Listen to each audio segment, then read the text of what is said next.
आज से 1 साल पहले जब मैं वीडियो बनाता था या 1 डेढ़ साल पहले तो मैं कहा करता था कि वो दिन दूर नहीं होगा जिस दिन जनसंख्या के मामले में हम चीन को पीछे छोड़ दें और राज्य बनाने के मामले में हम अमेरिका को पीछे छोड़ दें। जनसंख्या में तो खैर हमने पीछे छोड़ दिया है चाइना को, लेकिन राज्य बनाने की इस श्रेणी में, इस रेस में हम कहीं ना कहीं अमेरिका को पीछे भी छोड़ देंगे आने वाले वर्षों में। खैर हम हमारे मुद्दे की तरफ आते हैं तो मुद्दा यह है कि बिहार के 3 जिले और पश्चिम बंगाल के 3 जिलों को मिला करके और कुछ एरिया झारखंड और कुछ एरिया झारखंड का भी मिला करके एक नया राज्य में भी बन सकता है सीमांचल राज्य। आखिर क्यों है खबरों में आइए जानते हैं इस वीडियो में। तो नमस्कार है आप सभी लोगों को, मेरा नाम है आदित्य वैभव और करता हूं आप सभी लोगों का तहे दिल से स्वागत आप सबके अपने चैनल बीपीएससी स्टडी आईक्यू पे। दोस्तों, अगर हम बात करते हैं हमारे बिहार और पश्चिम बंगाल के क्षेत्र की, तो आखिर ये खबरों में क्यों आया है? तो बेसिकली ये खबर तो यह है कि आप सब लोग को मैंने बता ही दिया कि बिहार बंगाल को काट करके एक नया राज्य बन सकता है। अगर हम लोग बात करते हैं ये जो नया राज्य बन सकता है, इसकी बात करते हैं तो उसमें ये जिले शामिल होने की बात है कि आपका भी जिला इसमें आता है। आइए जरा देखते हैं। तो बिहार के 3 जिले और पश्चिम बंगाल के 3 जिले, ऑब्वियस सी बात है बिहार के 3 जिले आप समझ ही गए होंगे, जो 3 जिले पश्चिम बंगाल के साथ सीमा साझा करते हैं। एक आपको हम चौहद्दी बिहार की बताते चले इसके साथ, जिसके बारे में आपको पता होना चाहिए। बिहार के 3 जिले जो इसके साथ सीमा साझा करते हैं, उनमें अगर हम बात करते हैं तो यहाँ पे सबसे पहले आपको नजर आएगा किशनगंज, फिर नीचे जाएगा तो पूर्णिया और यहाँ पे आएगा कटिहार। ये 3 जिले पश्चिम बंगाल के साथ सीमा साझा करते हैं। फॉर जनरलाइज इंफॉर्मेशन आपको बताते चले, नेपाल के साथ 7 जिले, उत्तर प्रदेश के साथ 8 जिले और झारखंड के साथ भी 8 जिले सीमा साझा करते हैं। तो बेसिकली हमारा मुद्दा यह है कि यहां से 3 जिले और बंगाल के 3 जिलों को मिलाकर के अगर केंद्र शासित राज्य बनाया गया तो निश्चित तौर पर यह 6 जिले बिहार और बंगाल के सबसे ज्यादा प्रभावित हो सकते हैं। असल में मुद्दा अगर हम बात करते हैं तो गरमाया है, क्योंकि केंद्रीय गृह मंत्री अमित शाह ने बुधवार को जो 3 दिवसीय बिहार का दौरा था और उसका जो तीसरा दिन था, उस तीसरे दिन इस बात को कहा है। और ऑब्वियस सी बात है, होम मिनिस्ट्री है। होम मिनिस्ट्री एक अकाउंटेबल पोस्ट होती है। जो भी उस पे बैठे, दैट पोस्ट वाज अकाउंटेबल, इसमें तो कोई डाउट नहीं होना चाहिए। और वहां से अगर होम मिनिस्ट्री से कुछ बातें आ रही है, इट मींस कि we should take a serious note. और इस दौरे के दौरान उन्होंने कहा कि सबसे अधिक चर्चा इस बात की हो रही है कि बिहार और बंगाल का जो कुछ हिस्सा है उसको काट करके एक नया राज्य बना दिया जाए। यहाँ पे वही विपक्ष की अगर हम लोग बात करते हैं तो विधायक रणविजय साहू ने इस दावे को के बाद सियासी बवाल मचा है, ऑब्वियस सी बात है। और रणविजय साहू के अनुसार बिहार के सीमांचल और बंगाल के कुछ हिस्सों को काटा जाएगा, ऐसा कहा गया है इनके द्वारा। वहीं अगर हम लोग बात करते हैं यहाँ पे कुछ और इंपॉर्टेंट पॉइंट, तो 3 जिले और पश्चिम बंगाल के 3 जिलों को कर करके यहाँ पे एक केंद्र शासित प्रदेश टाइप का जो एक कह सकते हैं ना कि सुगबुगाहट नजर आ रही है। तो वहीं पे ही अगर हम बात करते हैं तो 6 जिले बिहार और बंगाल से, जिसको अभी हम मैप पे देखेंगे, तो बिहार के पूर्वी भाग के सटे जो पश्चिम बंगाल के मुख्य रूप से जो 3 जिले हैं वो कौन है? उत्तर दिनाजपुर, दक्षिण दिनाजपुर और दार्जिलिंग। ऑलराउ मालदा वगैरह जो टाउन है वो भी आपके इसके आसपास नजर आ जाता है। इसके अलावा ये जिले अगर हम बात करते हैं तो बिहार के किशनगंज, पूर्णिया, कटिहार, ये 3 जिलों के साथ सीमा साझा करते हैं, जो कि आने वाले वक्त में एक एक इस एरिया में एक सीमांचल टाइप के कॉन्सेप्ट को बताया जा सकता है। वहीं अगर हम बात करते हैं तो दार्जिलिंग अपनी भौगोलिक स्थिति के कारण बिहार के किशनगंज जिले से सटा हुआ है। अच्छा, एक इंटरेस्टिंग चीज आपको इस एरिया में बताते चलें कि किशनगंज को बिहार का इकलौता स्थान जहां पे टी जो है आपको होता हुआ नजर आता है, टी गार्डन्स आपको नजर आते हैं। तो जस्ट बिकॉज क्योंकि यहाँ का जो क्लाइमेट है सिमिलर टू किशनगंज है, इसलिए आपको ये चीजें नजर आ जाती है। किशनगंज के कभी आपसे पूछ लिया जाए कहां पर, तो किशनगंज का जो ठाकुरगंज है वो इस एरिया के लिए जाना जाता है। वहीं पश्चिम बंगाल के उत्तरी दिनाजपुर और दक्षिणी दिनाजपुर जिले भी बिहार के साथ साथ लंबी सीमा जो है साझा करते हैं, जो कहीं ना कहीं जो है इस क्षेत्र को प्रभावित होने का सबसे बड़ा कारण के रूप में नजर आता है।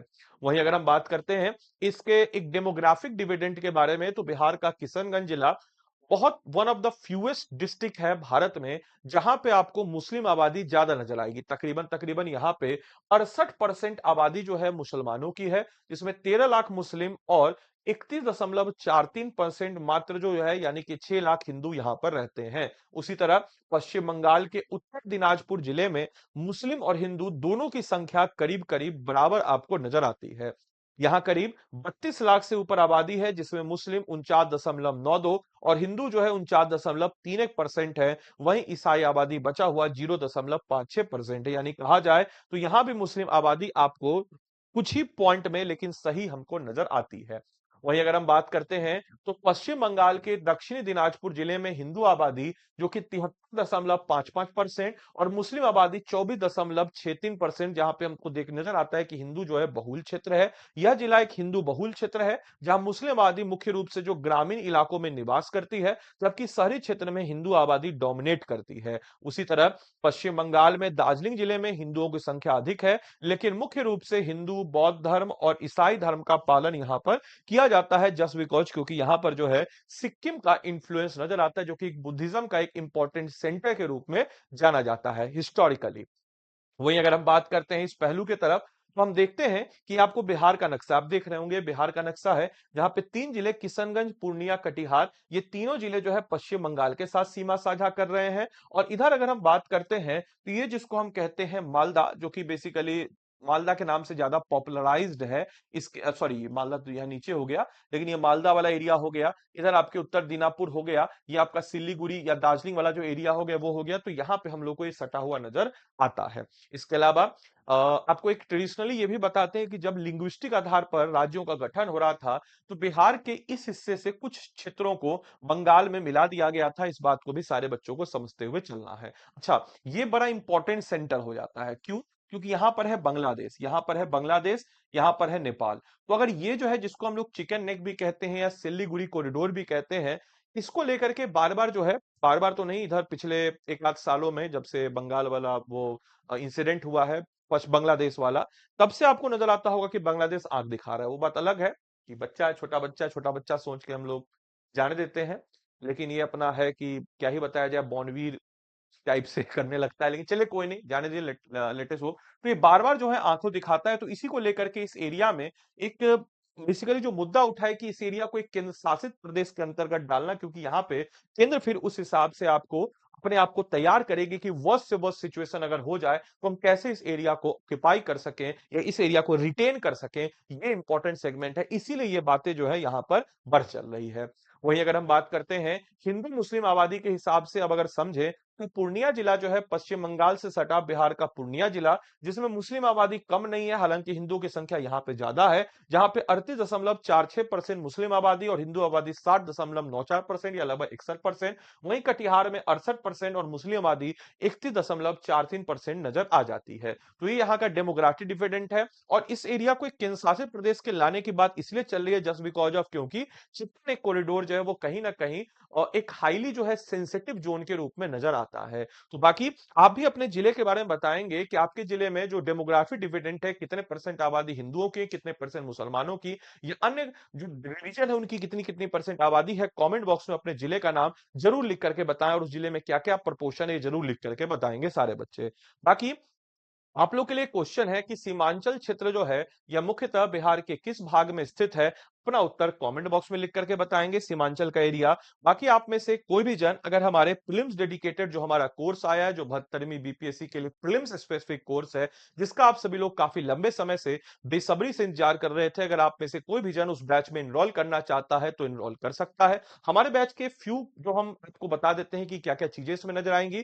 ऑब्वियस सी बात है, क्लासेज आपको हिंदी इंग्लिश दोनों में होगा, नोट्स आपको हिंदी इंग्लिश जो आप चुनेंगे उसमें आपको मिल जाता है। कॉम्प्रिहेंसिव स्टडीज इसमें होगा, फैकल्टी से कनेक्शन होगा, मेंटरशिप होगा, साइंटिफिक स्ट्रक्चर की कैसे ऑप्शन को एलिमिनेट करें, कैसे आप अगर कहीं अटक जाते हैं तो उससे कैसे निकले। 400 प्लस घंटे की इसमें लाइव क्लासेस से प्रीलिम्स का पूरा syllabus prelims point of view से कवर अप कराया जाएगा।